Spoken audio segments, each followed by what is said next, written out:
Côté acting, quels sont les rôles que tu préfères? Et qu'est-ce que je préfère comme rôle? C'est chaud parce que, en fait, c'est très étrange. Souvent, je pars avec une idée du rôle, et à force de travailler, tu finis par le voir complètement différemment. Et souvent, les rôles que j'apprécie un peu moins, enfin pas que j'apprécie moins, mais par rapport auxquels j'ai un peu plus d'a priori, tu vois, en fin de compte, je finis par les adorer. Et vice versa, tu vois. Il y a des rôles que j'adore au début, puis qui vont finir par me saouler parce que j'y arrive pas, ou parce que, en fin de compte, toujours refaire la même chose, ben, à un moment donné, voilà, tu te passionnes un peu moins. Je sais pas, c'est très bizarre. En fait, je peux pas te dire, bah, moi je préfère jouer un drame qu'une comédie. Honnêtement, ça dépend vraiment de l'histoire, tu vois. Je trouve qu'il y a plus intéressant, c'est à jouer les gens. Enfin, moi, j'aime bien jouer les gens qui pensent, qui, quand ils parlent, enfin, au théâtre, quand tu parles, de toute façon, tu dis toujours quelque chose d'intéressant. Tu dis toujours quelque chose. Mais, mais j'aime bien ceux qui prennent leur temps, tu sais. J'ai le genre de personnage qui est capable de s'asseoir, de se mettre devant le public et d'avoir un monologue de 3 pages sur un thème bien précis et d'aller vraiment au fond des choses. Parce qu'en fait, je suis un peu comme ça, tu vois. C'est facile je choisis complètement la facilité parce que j'aime bien, moi, me poser. Et là, par exemple, ça va se voir. Je parle pendant des heures, je pourrais argumenter pendant des heures sur une bêtise, tu vois. Donc j'aime bien ce genre de personnage qui aime bien pousser jusqu'au bout, dire les choses. J'aime bien ce genre de moments. Après, c'est plus des moments que des personnages que j'aime, tu vois. D'accord. Ouais. Non, mais du coup, oui, c'est vrai que par rapport à ça, je me demandais, est-ce que même plus dans des émotions, plus dans l'hystérie, plus personnage calme, introspect. En fait, je n'arrive pas à être calme dès que je suis sur scène. Et c'est sur quelque chose qu'il faut que je travaille, mais énormément. C'est à me poser, tu vois. Parce que quand je suis sur scène, je sais pas si c'est le fait d'avoir des gens devant moi. Dès que j'ai des gens devant moi, je suis obligé d'être un clown. J'en fais beaucoup trop, tu vois. Enfin, je sais pas si j'en fais énormément trop, mais j'en fais trop. Mais après, oui, mais bon, là, parce que quand on joue tous les deux, t'es tout seul derrière ta caméra, forcément, c'est moins. Mais non, mais je veux dire, j'ai pas 40 personnes qui sont en train de t'écouter, tu dis putain, t'as 40 gogoles qui t'écoutent, allez, je m'en fous, je balance, tu vois. Je dis gogoles, mais c'est en tout respect, hein, t'inquiète. Je vais prendre des tartes lundi. Ah putain, c'est gogol. Non, mais j'en fais un peu trop. Donc l'hystérie, ouais, c'est bien, mais moi, si tu me demandes de jouer en hystérique, ce sera trop hystérique, je pense. D'accord. Mais typiquement, moi, j'aime bien travailler ce genre de rôle parce que je sais qu'il faut que je les travaille, tu vois. Et je pense qu'il y a personne qui joue des rôles qu'il aime faire. Au théâtre, enfin, au Florent, je veux dire. D'accord. Parce que ça sert à rien. C'est plus tard que si tu as la chance de pouvoir choisir, tu peux choisir des trucs qui te plaisent. Et de toute façon, au début de ta carrière, tu choisis rien. Mais quand t'es au Florent et que t'as l'occasion de te casser la gueule, alors autant faire des trucs. Autant faire des trucs qui t'attirent pas forcément, qui te challenge exactement, tu vois. Avoir un petit truc, un petit. Mais même si ça te fait chier d'aller monter sur scène, quand tu montes sur scène, tu fais un truc que t'aimes pas et que tu réussis à le faire, d'autant plus sympa que quand tu fais un truc qui te plaît. Effectivement, c'est pertinent. Et donc j'allais demander, ça c'est une question que je pose à tous les acteurs que j'ai interviewés, donc tu es le deuxième.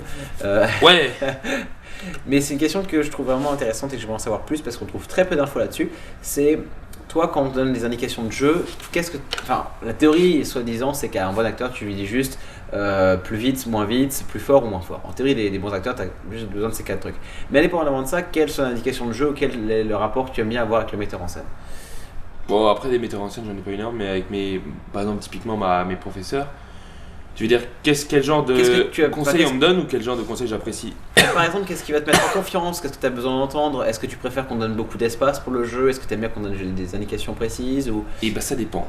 Ça dépend vraiment de là où tu en es dans ton travail.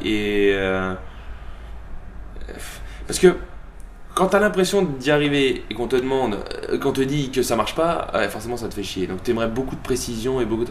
Puis il y a des moments où ça se passe bien et la prof apprécie, donc forcément c'est des conseils un peu plus vagues, un peu plus généraux. Ouais, ça dépend vraiment du moment. Moi je sais qu'il y a des scènes, il y a des scènes pour lesquelles j'ai besoin qu'on me dise là il faudrait que tu sois plus comme ça, et qu'ensuite t'enchaînes sur une méthode comme ça, plutôt sur cette manière là, tu vois. T'es dans cette intention là, tout d'un coup tu vas passer dans cette intention là, tu vois. Là, il y a des moments où je préfère ça, puis il y a des moments où je t'avoue que j'aime bien juste qu'on me dise, ouais, sois juste plus calme.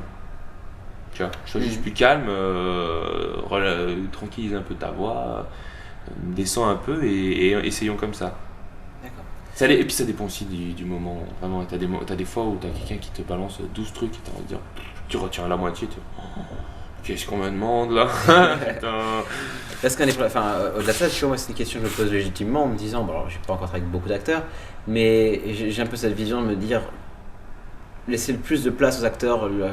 Typiquement, moi, j'aime bien quand je suis pas content d'une performance, je dis, écoute, on la refait, ce que tu rentres dedans, au moins donner du temps à l'acteur pour en non, faire mais, un truc. oui, c'est sûr qu'après, aucun acteur va apprécier si tu le fais. Non, mais par contre, c'était de la merde, du coup, on va reprendre. Non, mais de dire juste, écoute, on va en refaire une, prends ton temps, remets-toi dans le personnage. Souvent, j'aime bien donner de l'espace aux acteurs pour qu'ils évoluent, mais je me demande, il ça faut leur dépend des dire gens aussi. Moi, je pense qu'il faut leur dire pourquoi tu demandes à ce qu'on recommence, parce que sinon, ils vont te lâcher la même chose. Hein. Moi, je pense que c'est. Il y a ce que tu dis, puis il y a la manière que tu vas le dire. Tu vois. Si tu donnes de bons conseils, et puis c'est toi qui l'as écrit, si c'est toi qui le filme, toi tu es derrière la caméra, du coup tu sais ce qui se passe, tu sais. Nous on se voit pas jouer, c'est horrible, mais un acteur il sait pas du tout comment il joue. Tu demandes au meilleur, il va te dire que c'est une grosse bouse. Hein. Parce que t'as aucune idée de ce que tu. Et quand tu te regardes, alors t'es encore pire, tu te regardes jouer. Les gens à côté vont te dire, putain, c'est vachement bien, putain, tu fais, oh là, c'est dégueulasse ce truc. Comment on peut monter. Enfin, c'est horrible. Ouais, mais parce que je pense qu'il faut pas avoir peur de dire à un acteur de l'aiguiller parce que je te promets que quand tu joues, t'as aucune idée de ce que tu fais. Hein. D'accord. Mais ça, c'est intéressant, justement, je accumule le temps de feedback possible pour comprendre vraiment comment bien diriger un acteur. On trouve très peu d'infos sur comment diriger des acteurs. Et comme après, c'est aussi des fois selon les individus, c'est bien d'avoir. C'est de la psychologie. C'est là où c'est. Psychologie de l'individu. Et donc, avant les réelles questions, ce sera déjà fini, tristement. Ouais, c'est triste. À terme, tu destines. Donc, tu as déjà une idée un peu de carrière sur quoi tu veux t'orienter. Moi, j'allais dire déjà ciné ou théâtre, mais peut-être pas forcément en fait. Est-ce que tu sais déjà si tu. En fait, j'avais une idée beaucoup plus claire quand j'ai commencé. Au début, je me voyais mal faire du théâtre. Théâtre. Je pense que j'arrive avec les a priori de quelqu'un qui n'en a jamais fait, c'est-à-dire, voilà, c'est ringard, on se fait chier, et purée, plus t'en fais, et vraiment, plus c'est le pied. Et moi, je sais que honnêtement, je peux pas te dire ce que je préférerais faire, tu vois. Je pense qu'il y a plus de facilité. Non, c'est même faux. J'allais dire c'est plus simple de faire du cinéma, mais en fait, non, c'est pas plus simple de faire du cinéma. Parce que tu dis cinéma pour faire de la figuration et tout. Mais au théâtre, honnêtement, tout ce qui se monte, t'as beaucoup de projets. Hein. Je pense qu'au début, le plus important là, c'est surtout d'avoir un bon groupe avec des gens avec qui tu vas travailler et te faire des projets à toi. Et essayer d'en exporter un maximum, tu vois, essayer d'en montrer un maximum. Jusqu'à ce qu'il y en ait un qui marche ou jusqu'à ce que tu accumules assez d'expérience pour essayer de la faire un peu solo, de la jouer solo. Mais le plus important au début, surtout si tu veux devenir professionnel, c'est de commencer par quelque chose de très ensemble avec des gens que tu rencontres. Là, par exemple, moi, typiquement, avec les gens avec qui je suis au cours Florent, tu vois. Déjà un certain nombre de personnes avec qui on a monté des projets, avec qui on monte des projets, et c'est des gens avec qui je pense qu'on va continuer de travailler encore un certain temps, tu vois, avant de se lancer vraiment. Mais théâtre ou cinéma, là je pourrais pas te le dire. Ouais, tu laisses venir. Honnêtement, même la télé, en fait le plaisir de jouer, je vais t'avouer qu'il est indépendant du cadre. J'aime bien, c'est pas frustrant le cinéma, parce que le cinéma c'est on fait une prise, on coupe, on fait une prise, c'est très frustrant, non? C'est frustrant, mais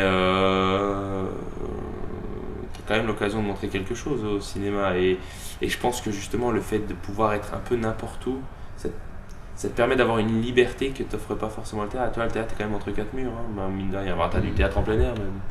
Mais généralement t'es plutôt entre quatre murs, donc tu dois jouer avec ça. Alors ça te force à bien jouer, ça te force à d'autant mieux jouer que justement t'as moins d'artifice, tu vois, qu'au cinéma. Mais je pense qu'au cinéma, tu peux aussi tout autant t'amuser parce qu'il y a des situations qui s'y prêtent. Et puis ça dépend avec qui tu joues, avec qui tu tournes. Il y a des jeux, il y a des réalisateurs, des metteurs en scène des réalisateurs qui ont des manières de jouer qui, à mon avis, te permettent d'aller plus loin dans ton rôle et pas forcément d'aller faire hop, un plan, on tourne un plan, puis on en tourne un après, puis on en tourne un autre après. Il y a peut-être plus de continuité, c'est ça, il y a plus de continuité au théâtre, mais je pense que tu peux aussi en retirer un peu les mêmes. Parce que nous, ce qu'on fait là, on fait des scènes de 3 minutes qui n'ont rien à voir les unes avec les autres et c'est fini. Et honnêtement, j'adore ça.